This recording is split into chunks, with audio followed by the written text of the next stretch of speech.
I think that right now, the world we are living in right now, manufacturing is no longer about producing some parts. It's all about taking care of your IT, more so on the cybersecurity area, where you need to take care of your OT devices, where security is quite important. And I think where better than Mumbai to showcase our capabilities. So as far as the audience are concerned, we are quite happy with whom we met today. So they are quite educated and they are much more familiar than what I had expected of them. And I could see that they are much more aware about OT and cybersecurity than what I thought of. So the audience has been quite matured, I would say, and it would have been a great productive session with them.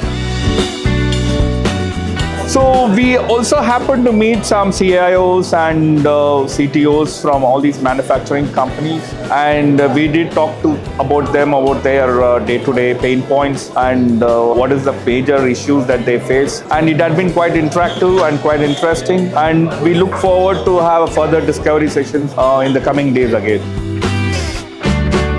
I feel it's a good platform for any IT platform company like ourselves to invest here, so that you can get to meet some matured CIOs and CTOs who can take a decision for IT. Matured. My biggest surprise is how well informed some of them were when we met them about IT, especially on AI and cybersecurity. Of course, we like to come back again next year, and we look forward to this. Reason being, the audience that we see here are quite mature, and we look forward to seeing them.